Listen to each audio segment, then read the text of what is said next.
jadikan cara hidup yang baik. Sementara para kekasih Allah dulu kalau keluar rumah ingin bertemu dengan orang, dia bersedekah. Setelah bersedekah, beliau minta, ya Allah, dengan sedekahku ini tutuplah kekurangan hamba-hambamu agar aku tidak melihat kekurangannya. Sedekah biar tidak melihat kekurangan orang. Hari ini buka kekurangan orang. Memang ada mata jahil, hati jahil, tangan jahil. Itu ada HP-nya temannya, singgah di depan dia 5 menit saja sudah kebuka semuanya. Dia sudah bisa menyimpulkan bahwasanya, oh dia begini. Kasihan di dasar si busuk hati, kasihan dia hidupnya, pengen tahu aibnya orang.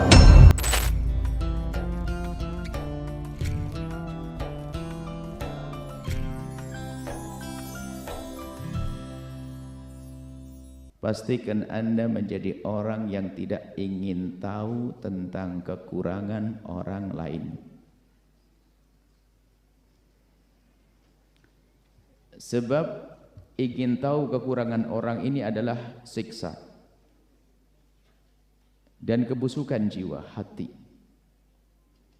Sehingga orang, Masya Allah, pengennya melihat kekurangan orang. Melihat kekurangan orang, pengen tahu kekurangan orang. Dia senang membongkar akhirnya kekurangan orang. Dan ingat ancaman dari baginda Nabi, ancaman dari Allah melalui lisan Rasulullah, man tatabba'a aurata akhihi tatabba'a Allahu auratah. Barang siapa yang mencari-cari kesalahan orang, kekurangan orang, maka Allah akan bongkar kekurangannya dia. Disebutkan wa yafdahu, Allah akan rendahkan dia, Allah akan permalukan dia, walau fi wasti baitihi, biarpun di tengah rumahnya, au kama qala Rasulullah. Jadi akan tiba-tiba menjadi orang tidak terhormat di rumahnya. Seorang perempuan yang kerjaannya usil, ngurusi kesalahan orang, lihat di rumahnya tidak terhormat di depan anaknya. Tidak tahu dibuat seperti itu oleh Allah. Dia tidak berharga lagi perempuan. Anaknya pun kalau dekat dengan dia tidak bisa menghormati dia. Maka jangan Anda pengen tahu kekurangan orang. Bahkan kalau tiba-tiba Anda melihat kekurangan orang terbuka di muka Anda menangis di malam itu. Misalnya Anda mendengar berita perzinaan seseorang, Anda harus menangis malam hari, ya Allah, aku mendengar berita perzinaan tetanggaku, ampuni dia, tutup aibnya. Jangan bicarakan ke siapapun. Membuka aib orang, na'udzubillah, kebusukan. Mencari-cari kekurangan orang. Ini harus kita jadikan cara hidup yang baik. Sementara para kekasih Allah dulu kalau keluar rumah ingin bertemu dengan orang, dia bersedekah. Setelah bersedekah, beliau minta, ya Allah, dengan sedekahku ini tutuplah kekurangan hamba-hambamu agar aku tidak melihat kekurangannya. Sedekah biar tidak melihat kekurangan orang. Hari ini buka kekurangan orang. Memang ada mata jahil, hati jahil, tangan jahil. Itu ada HP-nya temannya, singgah di depan dia 5 menit saja sudah kebuka semuanya. Dia sudah bisa menyimpulkan bahwasanya, oh dia begini. Kasihan di dasar si busuk hati, kasihan dia hidupnya, pengen tahu aibnya orang. Enggak ada perlunya hidup seperti itu, tersiksa. Kalau Anda titip HP di depan saya 1 tahun sampai mati tidak akan saya buka kecuali Anda izinkan. Harus begitu. Hidup kita harus jelas. Jangan pengen tahu aibnya orang. Sehingga panjatan doa kita adalah, Allah, ya Allah, tutuplah kekurangan aib saudaraku dari mataku. Termasuk guru-gurunya. Ya Allah, tutuplah kekurangan guruku dari mataku. Ini kita kalau ditutup kekurangan orang dari mata kita, berarti kita diberi kebahagiaan oleh Allah. Dan tutup itu sitir yang Allah jadikan penutup antara aib kita dengan orang lain. Ini adalah nikmat besar. Kalau dibuka aib kita di depan orang, Masya Allah, nggak ada yang mau duduk bersama. Anda pun tidak mau belajar dengan kami. Kalau Allah membukakan aib saya di depan Anda, nggak ada yang mau belajar dengan kami. Anda ini berdampingan dengan kawan dekat, kalau dibukakan aibnya, nggak mau duduk sudah. Makanya dengan ditutupnya kekurangan kita ini sesungguhnya adalah kenikmatan bagi kita, agar kita bisa berprasangka buruk, bersangka baik, tidak berprasangka buruk dan seterusnya. Makanya mencari-cari kekurangan orang adalah termasuk dosa gede. Pernah Sayyidina Umar bin Khattab, ada rumah orang, rumah di negeri terhormat itu biasanya ada tembok tinggi, kehormatan wanita di dalamnya. Rupanya ada tetangga itu memanjat ngelihat dari pagar temboknya, ngelihat rupanya tetangganya lagi mabuk minuman keras. Akhirnya wah bergegas pengen amar ma'ruf nahi munkar, lapor ke Khalifah Umar. Khalifah, saya melihat tetangga saya minum minuman keras, mabuk. Sayyidina Umar bertanya, dari mana kau tahu? Saya mencoba naik ke pagar saya lalu saya melihat. Kata Sayyidina Umar, hukum orang ini kurang ajar, ngapain dia naik pagarnya orang? naik pagarnya orang. Nah, ini nggak boleh kita pengen tahu aibnya orang. Ada memang nasibnya perempuan, karena saya menghadap sini. Laki-laki sama sebetulnya nih. Nanti jangan. Ada nasibnya orang itu kalau masuk ke rumahnya orang lihat buku-buku, itu bukan buku sejarah Nabi yang lihat, buku agenda. Ya, langsung agenda 10 menit tahu. Memang hatinya hati jelek dia. Ini yang pertama, jangan Anda pengen tahu aibnya orang. Sampai suatu ketika seorang anak bertanya, Buya, dia sudah suudon sama ibunya. Buya, kelahiran saya itu, ini sudah gede anaknya, kelahiran saya itu ternyata saya melihat akte nikah ayah saya. Kelahiran saya ternyata jauh setelah surat nikah ada. Apa? Sebelum surat nikah? Apa? Kau mau kurang ajar? Kau bilang ibumu berzina? Surat nikah bisa saja dibuatnya tertunda. Hari ini pun ada orang punya anak 3 belum punya surat nikah. Cuman kadang-kadang begitu prasangka buruk ini, karena biasa jelek. Coba kalau dia anak soleha tinggal ngomong, iya mungkin kan Bu Yaya aja nikah kena anak, kadang-kadang suratnya nanti, yang penting nikah sekarang halal, masih sekolah kan begitu. Jangan biasa prasangka buruk, hei hamba Allah. Itu dari keburukan hati. Yang biasa berprasangka buruk adalah kekotoran hati. Pengen tahu, dan kadang-kadang cerdas banget. Dia ngomong begini, itu serius gak paham-paham, tapi sambil ngomong denger kejelekan orang nyantol dia.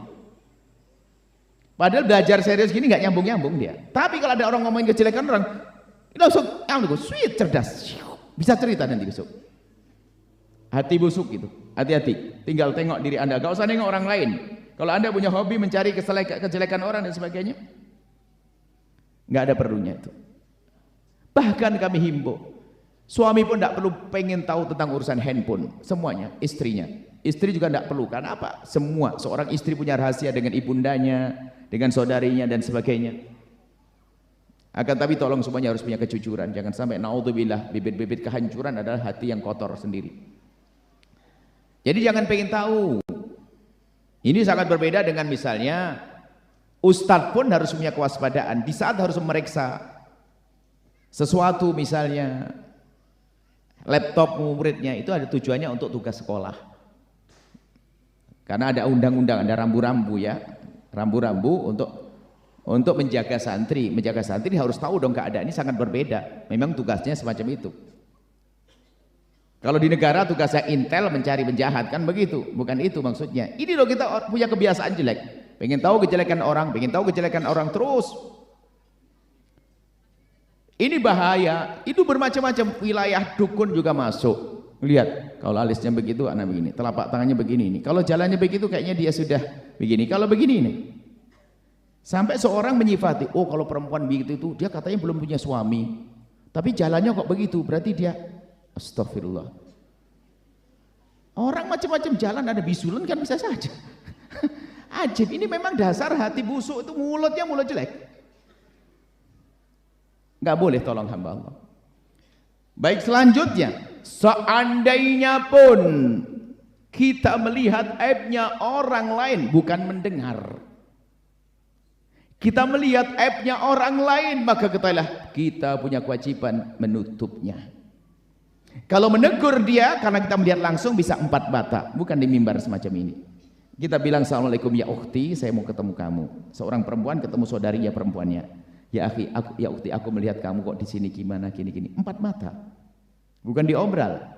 Dan setelah itu melihat di Allah, tutuplah, cukup aku setelah tahu, jadikan aku lupa. Kalau melihat dengan nyata, ya wajib mengingatkan, tapi dengan cara halus, tapi bukan mencari-cari, bukan pengen tahu. Makanya setelah kita kok tiba-tiba melihat pastikan Anda berusaha untuk menutup kekurangan aib pribadinya, dosa pribadinya. Ditutupi dengan panjatan doa, ya Allah ampuni dia. Nah, kalau kita tidak mengambil langkah ini, akan muncul hanya satu tok jalan. Jika kita melihat aibnya orang lain adalah kita harus berusaha untuk mengingatkan dengan cara yang lembut, kemudian kita menutupnya. Kalau tidak, hanya ada pilihan setelah ini apa? Ngomongin ke orang lain, namanya gunjing. Neraka lagi, coba. Tahu enggak kamu dia? Astagfirullahaladzim. Katanya ustadzah Allah, la ilaha illallah, innalillah. Wah, pakai zikir semuanya. Tapi mau gunjing orang.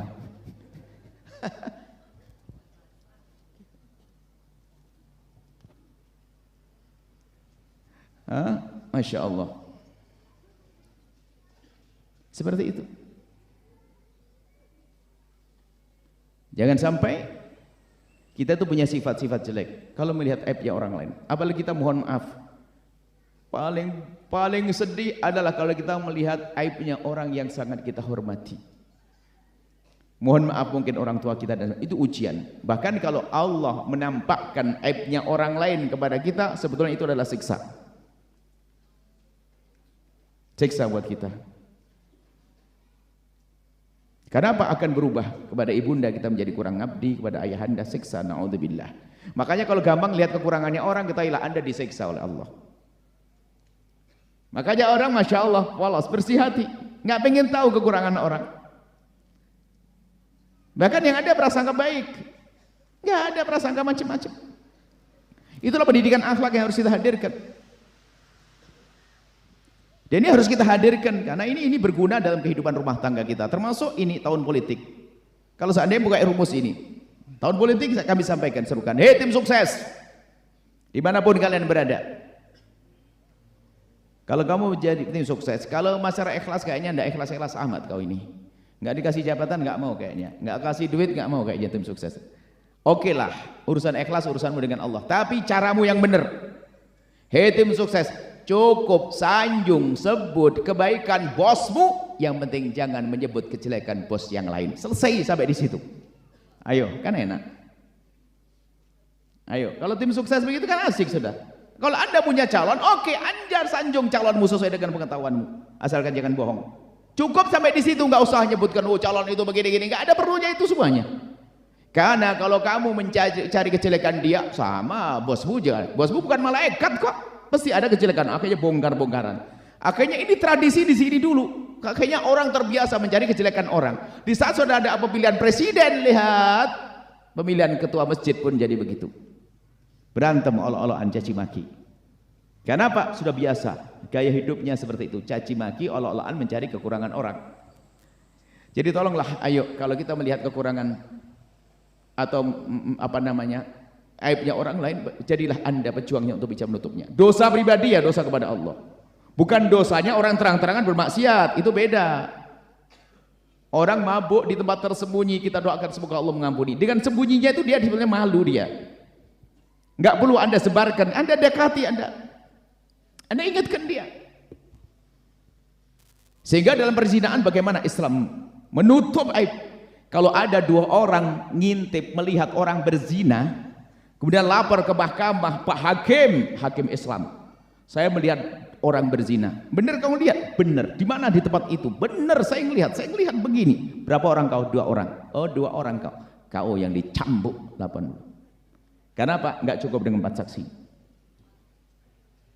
Jadi begitu indahnya Islam itu menutup aib. Nah, ini jangan gampang dikit-dikit. Sekarang katanya saja sudah kayak beneran. Apalagi yang sering medsos itu, sering nyebar hoax itu. Hoax. Terserah. Karena saya tidak suka itu. Kan selagi tidak suka bebas terserah. Ketahuilah bahwa ini kan kehinaan. Ada apa hidup semacam itu? Nabi tidak mengajarkan hidup seperti hidup kita. Coba kalau melihat kekurangan orang, pastikan itu jadi bahan Anda menangis di tengah malam. Melihat tetangga Anda baik hati, tetangga Masya Allah rajin membantu kita dan sebagainya, cuman dia tidak sholat Jumat, tuh Anda menangis di malam hari. Ya Allah, itu tetanggaku baik kepadaku, cuman dia jarang sholat Jumat, padahal dia laki-laki yang sehat, nggak musafir di rumah. Ya Allah, ya gitu aja dulu. Nggak usah astagfirullahaladzim, ya Allah katanya sering bantu masjid, nggak pernah sholat Jumat. Kok merendahkan orang? Apa itu hidup orang seperti itu? Nah ini memang, ini akan kami giring pada masalah perpolitikan di tahun ini. Kadang-kadang antara politik, antara tokoh dengan tokoh, pengikut dengan pengikut itu caci makinya lebih serem. Kadang-kadang yang di atas terus besanan, kita masih berantem. Kita betul-betul dibodohi, bukan bodohnya, memang bodoh betul, karena kita mengotori hati kita dengan caci maki. Kalau seandainya suara kami didengar, ajib nanti. Pemilihan umum 01, 02, 03. Habis kampanye itu minum teh bersama di kafe yang sama, Kafe Al-Bahjah. Dengar nasyid nanti. Itu, wah minum bareng teh bersama. Gimana bosmu? Ya semoga baik lah. Bosku gimana? ya semoga ya gitu aja. Itu aja jadi enak. Sekarang sudah mulai bongkar-bongkaran caci maki. Jadi kayaknya pengen punya presiden yang malaikat, yang nggak ketemu. Turun dalam rumah tangga pun juga demikian. Masya Allah. Kalau sudah hati busuk, na'udzubillah. Seorang suami pergi kerja di Jakarta, tiba-tiba marah kepada istrinya, mau mencerai. Kenapa? Katanya apa? Saya mimpi kamu duduk dengan seorang laki-laki. Ini orang badah super kuadrat berapa itu? Oh hanya mimpi saja. Ini berarti biasa dia tuh prasangka buruk. Prasangka buruk itu repot kalau Anda duduk dengan orang yang biasa prasangka buruk kepada Anda, itu capek Anda. Sebab orang biasa prasangka buruk itu kalau Anda menjelaskan sesuatu yang jelas, dia lebih senang melihat yang nggak jelas. Repot dijelaskan. Makanya jangan dekat sama orang suka prasangka buruk, sudah selamat tinggal. Bahaya. Anda jelaskan, nggak paham dia. Karena dia nggak pengen yang jelas. Husnudzon itu penting, makanya jangan suka prasangka buruk. Nah, ini rentetan kekotoran hati ini macam-macam, menggunjing, menfitnah. Prasangka buruk seperti kenyataan, menfitnah. Tahu enggak ibu itu? Astagfirullah, saya dengar begini, masya Allah. Tapi dia katanya mendengar saja, cuman astagfirullahnya serius. Astagfirullah. Innalillah. Dan itu yang banyak ibu-ibu. Ternyata di bapak-bapak juga banyak. Jangan gitu. Saya adil bu. Kalau tidak adil masakan asem, nggak gurih nanti. Insya Allah. Jadi macam-macam. Jadi media sosial, subhanallah. Saya itu kurang ngerti. Media sosial seorang perempuan tiba-tiba di apa status atau di apa namanya itu loh. Coba lah ada yang bantu saya. Kan ada kalau dilihat pertama buka layarnya kelihatan status, aduh pagi-pagi ya Allah, oh semoga saya sabar jadi istri yang sabar. Itu sebenarnya dia mau ngomong suamiku tuh kurang ajar. Kenapa kok pakai WA itu? Kok bodoh banget? Kalau saya baca sudah ngerti ini nggak bener nih orang. Ya Allah, semoga Allah memberikan kesadaran kepada suamiku. Ya Allah, semoga matanya terjaga. Berarti matanya jelalatan ya. Orang tuh cerdas loh bacanya pakai rasa. Jadi kalau nulis itu yang baik, bikin status ya, status yang baik. Saya tidak tahu status, status bersuami ya. Itu saya status WA itu saya tidak pernah urusan. Makanya tak tahu WA saya itu gambarnya apa statusnya. Gambar apa itu tidak paham statusnya. Jangan-jangan gambar apa gitu. Tolong dilihat. Bu Yahya statusnya aneh kan tidak ngerti nanti. Itu bukan saya yang buat ya. Kalau ada aneh-aneh. Cobalah kita perlu belajar hati yang benar. Kepada suami prasangka baik, pada istri prasangka baik. Jangan disebut. Kemudian untuk suami istri coba. Jika engkau melihat kekurangan pasanganmu, pastikan engkau tidak akan menyebutnya sampai kamu mati. Hebat. Pasanganmu tuh manusia loh ya, pasti ada sebab kalau kamu menyebut kekurangan pasanganmu, dia akan sakit hatinya, tersinggung perasaannya. Ketersinggungan itu menggugah dia untuk mencari, untuk membalas. Kamu juga gitu bang. Dibilang yang, pakai yang lagi. Kenapa sih yang hidungmu kayak begitu? Kan kurang ajar. Sebelum nikah pun sudah tahu hidungnya begitu. Sudah nikah kenapa ngomong begitu? Ini kan kurang ajar banget. Dia tersinggung. Iya bang, kenapa mulut abang juga begitu? Kan balas. Makanya kalau sudah menyebut kekurangan pasangan akan membalas. Sehingga maka terjadi ribut di rumah tangga dari hal kecil kayak begini. Sehingga caci maki jadi biasa. Sampai kita melihat orang katanya soleh banget, oh kopiahnya tuh necis, kopiahnya rapi, bajunya rapi, tapi istrinya nangis Buya, tidak ngomong kecuali nyelekit. Ustadz Buya, kenal Buya enggak? Deket sama Buya. Ustadz tapi kira deket sama Buya. Kalau ngomong nyelekit sama istrinya, wah ini Ustadz gombal. Ini ada ibu ngadu, dia sering ketemu Buya, deket sekali dengan Buya. Pak, dia minta, makanya saya ngomong ke Buya tuh yang bisa nasihati Buya. Aduh pusing lagi ini. Sebab kalau di depan Buya kan Masya Allah kayak malaikat gitu ya. Yang ngadu istrinya, istri saya, suami saya ngomong tentang nasab saya, tentang mulut saya, tentang mata saya, rambut saya. Kalau habis tidur kan nggak sisiran Buya, itu sudah langsung dibilang kamu kayak genderuwo. Ajib. Mungkin dia tidak sadar kalau dia kayak demit. Saya tidak senang laki-laki begitu. Itu ada dalam hidup kayak begitu. Kenapa kok seperti itu hamba Allah? Makanya hidup paling indah adalah mengikuti petunjuk baginda Nabi Muhammad SAW. Termasuk aib pribadimu, sudah Allah menutup aibnya, Allah mengajari kita menutupnya aibnya orang, maka Anda jangan buka aib diri Anda sendiri. Yang lalu biar berlalu, masa lalu yang kotor, mungkin dulu pemabuk, sudah biarkan yang lalu. Sekarang jadi seorang laki-laki soleh, dulu mungkin pernah judi, sudah yang lalu. Termasuk mohon maaf ini aib yang naudzubillah zina, kehinaan zina. Zina hanya dilakukan oleh orang yang biasa dengan kehinaan.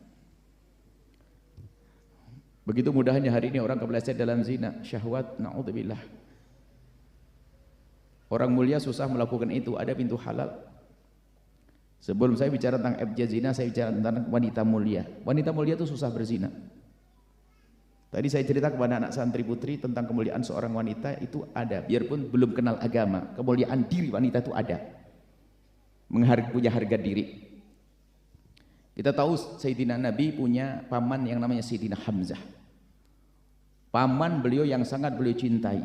Sayyidina Hamzah itu dibunuh oleh Wahsy. Ditombak oleh Wahsy. Dan Wahsy itu menombak membunuh Sayyidina Hamzah demi mendapatkan kemerdekaan atas sayembara. Yang mengadakan sayembara ini perempuan, namanya Hindun. Hindun itu perempuan yang hebat. Perempuan yang ternama, terhormat. Maksudnya tersohor. Mungkin kalau sekarang public figure. Sehingga kalau laki-laki berperang itu kalau sudah dengar suaranya Hindun tuh nggak ada yang berani mundur. Nahnu banatut thariq namshi andan nawarik itu namarik. Dia selalu menyenandungkan syair-syair yang menjadikan orang maju berperang.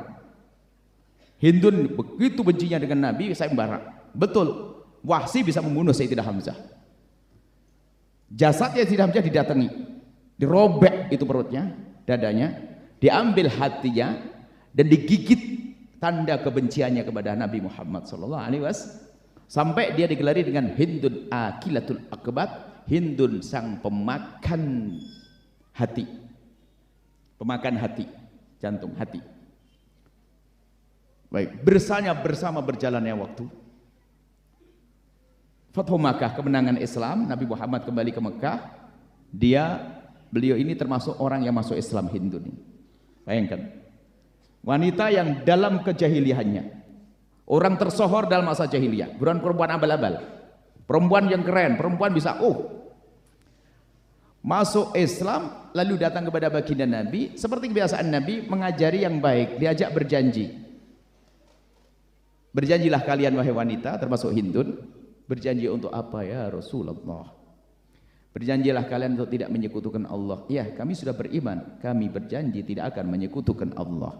Berjanji apa lagi Rasulullah? Berjanjilah kalian untuk tidak minum minuman keras. Maka mereka mengatakan, Hindun berkata, kami berjanji untuk tidak minum minuman keras.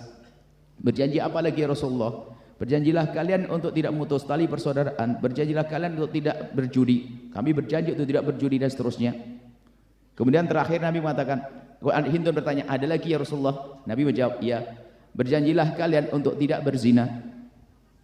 Di saat diajak berjanji untuk tidak berzina, agak menolak, ini si Hindun terkaget. Ya Rasulullah, adaznil hurratu. Ya Rasulullah, apakah kebayang orang seperti saya ini melakukan zina sehingga harus berjanji untuk tidak berzina? Padahal dia baru masuk Islam, ternyata di masa kekafirannya tidak kenal perzinahan. Karena dia ngerti kemuliaan dirinya. Nggak bisa disentuh oleh kaum laki-laki, kecuali suaminya. Ini belum masuk Islam, punya harga diri. Adasdil hurratu, apakah seorang merdeka seperti saya kebayang untuk berzina? Nggak terima di saat diajak berbaiat untuk tidak berzina. Karena apa? Nggak kebayang zina dalam otaknya. Syahwat ada, tapi kalah dengan menjaga kehormatannya. Oh ya, ini belum masuk Islam, bayangkan. Dan memang kemuliaan wanita itu dia sendiri yang bisa menjaga. Nah, ini maka yang terjerumus adalah kehinaan. Maka pintu halal ada, kenapa masuk pintu haram ya Allah? Apalagi zaman-zaman media sosial dan sebagainya, orang kepleset dalam zina. Dan itu tidak serta-merta mungkin karena komunikasi dan seterusnya, sehingga merasa lebih nyaman komunikasi dengan laki-laki itu. Padahal suaminya mungkin lebih segala-galanya. Hanya bab komunikasi saja suaminya kurang. Dia merasa nyaman berkomunikasi dengan laki-laki. Tatonya terus dalam zina, rendah hina dia. Dan laki-laki pun demikian. Na'udzubillah, takut pada Allah. Zina adalah hina. Semua dosa begitu mudah dihapus. Kalau ada orang kafir masuk Islam, namanya mu'allaf. Seorang cucu bangga, ibuku mu'allaf tahun begini, nenekku mu'allaf tahun begini, senang. Tapi kalau dengar berita nenekku berzina, malu dia. Aib yang nempel akan dijidat sampai kapanpun. Maka tolong pintu halal buka, sehingga kami sampaikan, hei para orang tua, jangan persulit pernikahan anak-anakmu. Zaman ini bukan seperti zamanmu. Hei yang orang lahirnya tahun 65 sampai 70. Hei orang yang 70 sampai 73 sampai 80 deh. Yang lahirnya di bawah 80-an, tolong perhatikan, jangan persulit anak-anakmu untuk menikah. 80 ke atas sudah mulai goncang-ganjing, mesti kacau. 98 sudah mulai ada WhatsApp ya, ada internet segala macam. Atau 9 berapa itu? Mempermudah pernikahan tentunya dengan pertimbangan siapa calonnya dan sebagainya. Dalam bahasa lain diizinkan untuk berpacaran yang halal di bawah pernikahan dan seterusnya. Diajarkan kemuliaan, termasuk bagi mohon maaf yang punya hajat belum menikah, segera menikah, permudahlah urusan pernikahan. Karena halal itu mahal, haram adalah kehinaan. Naudzubillah. Ini harus kita waspadai. Kemudian jika ada orang terpeleset dalam zina, hai hamba Allah, segera kembali kepada Allah. Allah Maha Pengampun. Maka caranya cukup tutup aibmu itu. Bahkan tidak dianjurkan kalau ada pemerintahan Islam lalu Anda ngajukan ke mahkamah, Pak Hakim, tolong hukum saya karena saya telah berzina. Tidak dianjurkan. Bahkan Nabi pun juga mengajari untuk menutup aib. Seorang laki-laki datang, ya Rasulullah, halaktu wa qad zanaitu fattahhirni, aku kepleset dalam zina, sucikan aku ya Rasulullah. Datang ke Nabi, Nabi tidak langsung mengatakan iya, tapi Nabi mengalihkan lagi, la'allaka lamasta, kamu mungkin hanya sentuhan saja. Tidak ya Rasulullah, aku berzina. Nabi menjawab lagi, la'allaka qabbalta, mungkin kamu hanya mencium saja. Tidak ya Rasulullah, aku berzina. Nabi menjawab, la'allaka fakhatta, mungkin di antara dua paha saja. Tidak ya Rasulullah, aku melakukan zina. Sampai 4 kali. Baru Nabi menghukum. Artinya apa? Para ulama memahami aib itu harus ditutup karena ada anaknya di bawahnya. Ada suatu ketika orang datang kepada kami telah terlanjur menceritakan aib suaminya. Kau menceritakan aib suamimu karena kamu marah kan? Iya bu ya, suamiku keterlaluan, dia selingkuh dengan perempuan dan sebagainya. Kau punya anak? Punya. Apa kau tidak sadar kau hancurkan anakmu? Anakmu akan malu sepanjang hidupnya. Dia punya bapak berzina atas perintah ibundanya. Ayo, makanya anakmu bawa ke saya nanti, biar psikologinya hidup. Jangan sampai anaknya diputus asa. Oh bapak saya begitu, ngapain saya jaga-jaga? Bapak saya kan tidak benar, ngapain juga? Wah ini bahaya sekali psikologi. Makanya ditutup aib itu. Ini ilmu yang paling penting di hari ini. Dibongkar, apalagi sekarang di media sosial, nggak bisa ditutup itu. Istrinya selalu terlanjur, iya kamu telah menghancurkan anakmu sendiri. Dia bapaknya loh ya. Jangan hanya karena emosi, permasalahannya jarang ngaji. Sehingga ada sebagian istrinya dibongkar. Istriku telah berzina begini di media sosial. Astagfirullahaladzim. Kalau memang sampai dalam Islam, kalau memang kamu telah melihat dengan bukti nyata dengan matamu seyakin-yakinnya, istrimu telah melakukan kehinaan zina, cukup kau cerai, ajarkan untuk menikah dengan yang baik dan kau nikah yang lainnya. Selesai. Nggak usah diobral. Itu adalah berangkat dari dendam itu. Kalau mau istrinya tidak benar, ya sudah, Semoga Anda baik dengan wanita laki-laki lain, selesai. Dicerai tanpa harus membongkar aibnya. Kenapa? Ada anak di dalamnya, ada keluarga di dalamnya. Masya Allah. Ini ilmu termasuk masalah aib tadi. Kemudian, bagi yang pernah kepleset dalam zina, tolong segera ditutup. Jangan ceritakan kepada siapapun, kepada bangsa manusia. Manusia tidak bisa mengampuni, bisanya manusia hanya menggunjing dan mengolok serta merendahkan. Kecuali memang ada orang bertemu dengan orang karena mungkin tidak ngerti solusinya bagaimana. Ada banyak hal, mungkin sudah ada di perutnya ada sesuatu dan seterusnya. Dia ingin sembuh, dia ingin tapi nggak tahu jalan, bisa saja. Tapi ingat, harus dengan orang-orang benar. Dia orang soleh, orang takut kepada Allah, orang wara, orang bisa dipercaya, orang bisa menutup aib. Jangan diceritakan pada semua orang.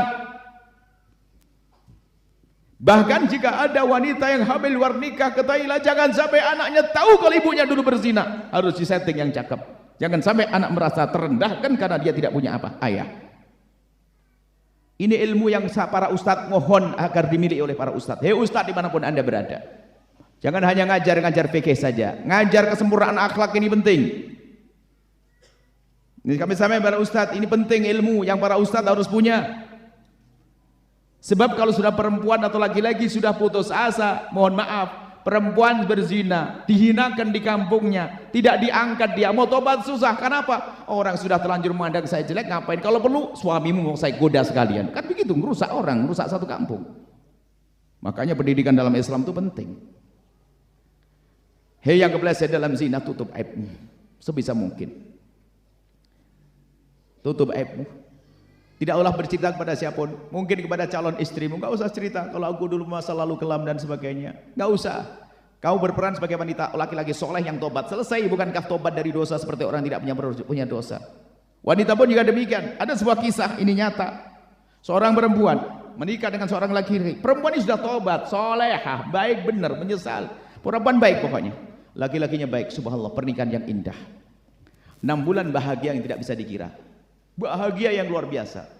Dan begitu bahagianya sang istri tersanjung dia, nggak kuat dengan kebaikan suami, sehingga dia merasa bersalah, terus selalu berkata, abang ini tidak pantas buat saya, abang terlalu baik untuk saya. Enggak, kamu juga baik sayang, kamu soleha, kamu rajin tahajud. Enggak, saya tidak pantas untuk abang. Enggak. Besok lagi tanya, abang bisa nerima saya seutuhnya? Kamu gimana? Kamu istriku, kamu sayang soleh, rajin ibadah, rajin mengabdi. Suaminya puas betul dengan perempuan ini. Minggu berikutnya, ini sudah 6 bulan, setelah 6 bulan obrolannya, lihat kebaikan sang suami, sang perempuan ini semakin tersanjung, tidak mampu untuk menahan sesuatu yang ada di hatinya. Abang, benar abang bisa nerima saya apa adaku? Sayang, kamu tuh istriku, kamu baik, kamu sempurna bagiku. Enggak, saya jelek banget buat abang. Bener nih bang, emang kenapa sih dek? Saya kok merasa ganjil kalau tidak menyampaikan ke abang. Apa? Kamu baik kok, saya jelek. Emang kenapa sih dek? Bener abang bisa nerima saya padaku? Iya, saya terima dek, kamu kan istriku. Bener bang, bener bang. Iya, saya merasa bersalah terus kalau saya ini tidak cerita ke abang. Apa sih kamu? Mulai ceritalah dia sambil menangis. Abang, dulu waktu aku sekolah SMA, saya punya kawan dekat. Terus saya dekat sekali dengan kawan saya, bang. Dan ini kalau saya simpan, saya merasa bersalah dengan abang. Terus kenapa? Karena begitu dekatnya saya dengan dia sampai terjadilah sesuatu. Suaminya nggak nyambung. Sesuatu apa? Hubungan apa? Saya melakukan seperti layaknya suami istri. Hah? Menangis kayak disambar petir tuh.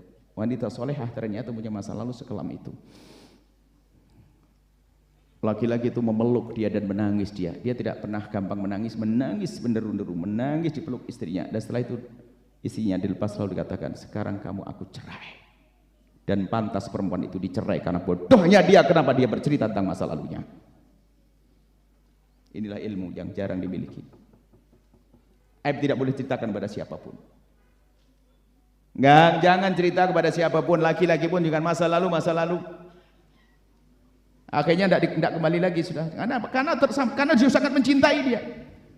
Makanya kalau dosa kepada Allah cukup mengadu pada Allah, nangis tiap malam, tanda bukti. Dan yang serius kepada Allah, Allah Maha Pengampun. Urusan zina khususnya, kenangan-kenangan itu hapus, baju hadiahnya bakar itu semuanya, jam hadiah bakar, emas buang semuanya itu semuanya.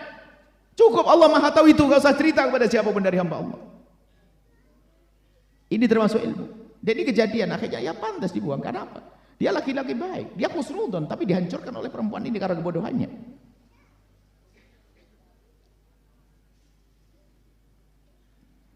Nah ini, baik saya tutup sampai di sini. Kemudian dari dirinya sendiri harus bisa menutup aibnya.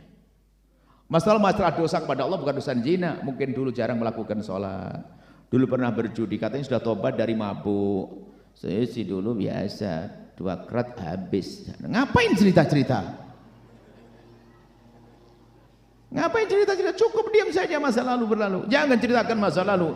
Maka tanda tidak diampuni dosamu oleh Allah kalau kamu senang menceritakan dosa-dosamu kepada hamba Allah. Allah itu sitir, Allah Maha penutup aib.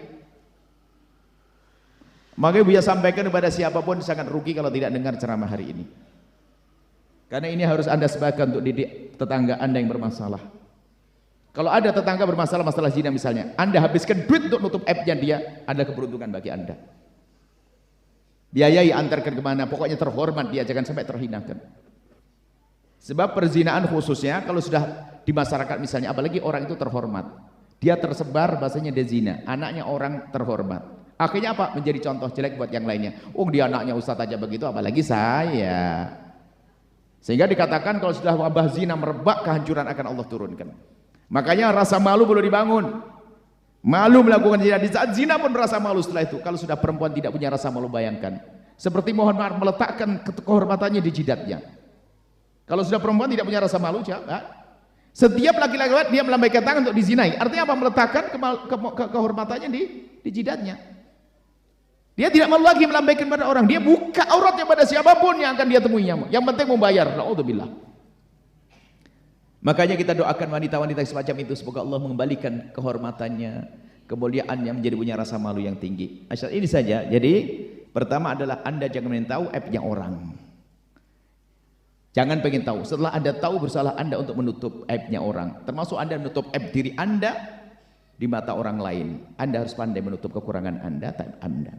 Bukan bab munafik-munafikan di sini babnya. Munafik Anda berbohong untuk, ada munafik babnya bukan ini. Jangan sampai dihubungkan ini. Anda menutup aib itu dosa pribadi ya.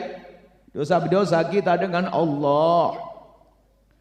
Dan kita tidak boleh membongkar aibnya orang kecuali orang yang tidak punya malu. Dia berzina cerita-cerita berarti dia perempuan rendah. Kalau kita menyebut karena untuk menyelesaikan, dia cerita, oh kemarin aku dengan suaminya ini, kemarin aku, wah gila dia, gila. Tapi kalau orang menyembunyikan maksiatannya berarti dia ada harapan untuk tobat. Seperti itu. Ini yang bisa kami hadirkan. Jadi pertama Pak, jangan Anda pengen tahu kekurangan orang lain setelah Anda tahu bersalah Anda untuk menutupnya. Bahkan keluarkan harta sebanyak-banyak untuk menutup aibnya orang. Ini perjuangan dahsyat. Ini perjuangan para kekasih Allah, menutup aibnya orang. Wali-wali itu adalah pekerjaan menutup aibnya orang. Yang ketiga adalah biasakan Anda, pastikan Anda menutup kekurangan diri Anda depan manusia. Jangan suka cerita tentang dosa-dosa kepada Allah.